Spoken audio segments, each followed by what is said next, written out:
ایک دن شاہجہاں بادشاہ شکار کے لیے نکلے تو ایک زخمی ہرن کا پیچھا کرتے ہوئے اپنے ساتھیوں سے دور چل کر بچھڑ گئے۔ ہرن بھی ہاتھ نہ آیا اور راستہ بھی کھو دیا۔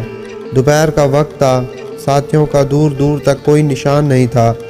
بادشاہ کو سخت پیاس لگی تھی۔ اتنے میں ان کی نظر بڑھ کے ایک درخت پر پڑی جس کی ٹھنڈی چھاؤں کے نیچے ایک گڑیا اپنی بھیڑ بکریوں کے ساتھ بیٹھا تھا۔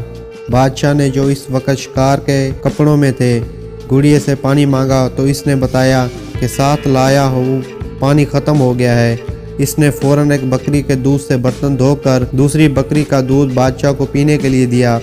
شاہجہاں کو گڑیے کی یہ بات بہت پسند آئی اور اس نے اس سے کاغذ مانگا۔ جنگل میں بھلا گڑیے کے پاس کاغذ کہاں؟ بادشاہ نے بڑکے کے ایک پتا توڑ کر اس پر خنجر کے نوک سے کچھ لکھا۔ اس گڑیے کو دیتے ہوئے بولا، یہ لو اپنا انعام، ہم نے تمہیں 2 گاؤں جاگیر میں دیے ہیں۔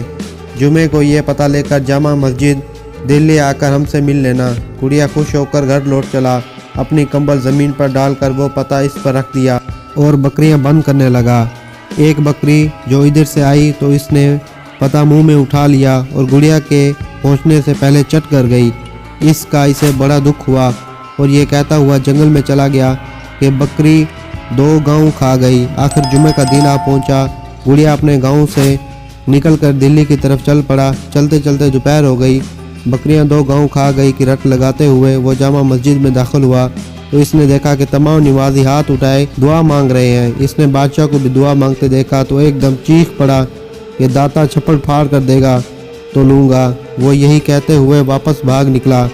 بادشاہ نے نماز کے بعد اسے بہت تلاش کیا لیکن وہ نہ ملا۔ جنگل میں پہنچتے پہنچتے گڑیا کو شام ہو گئی۔ وہ وہیں ایک بڑے پرانے درخت پر چڑھ کر بیٹھ گیا۔ رات کو کچھ ڈاکو وہاں آئے اور گاؤں میں ڈاکہ ڈالنے کا منصوبہ بندی کرنے لگے۔ گڑیا نے ان کی ساری باتیں سنی اور ان کو ٹوکا اور بولا، چوری کرنا بری عادت ہے اور پھر وہ گاؤں کے لوگ بہت غریب ہیں، ان کے پاس کچھ نہیں ہے۔ اگر تم لوگوں کو واقعی پیسہ ہی چاہیے تو درخت کے نیچے کھودو۔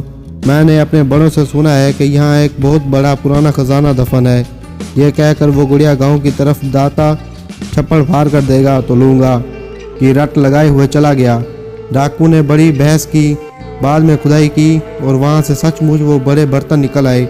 ڈاکو بڑے خوش ہوئے مگر جیسے ہی ان لوگوں نے برتن کھولے تو اس میں سانپ اور بچھو بھرے ہوئے تھے۔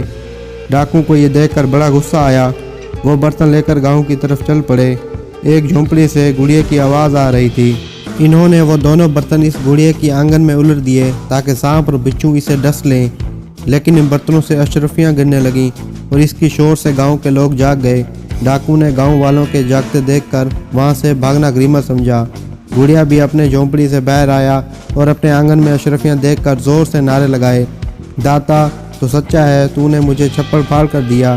اگلی صبح بادشاہ کے ملازم بھی گاؤں پہنچ گئے اور اسے دربار میں لے گئے۔ گڑیا نے بادشاہ کو سارا واقعہ سنایا اور یہ بھی بتایا کہ میں نے کیوں آپ سے انعام نہیں لیے بغیر واپس بھاگنا اچھا سمجھا، کیونکہ آپ بھی مسجد میں بیٹھ کر اس اللہ سے مانگ رہے تھے جو سب کا اللہ ہے۔ میں نے سوچا کہ میں بھی کیوں نہ اللہ سے مانگوں جس سے وقت کے بادشاہ بھی مانگتے ہیں، اور آپ نے دیکھ لیا کہ اس نے مجھے میرا انعام دے دیا۔ بادشاہ نے گڑیا کو عزت کے ساتھ اس کے گاؤں بھیج دیا۔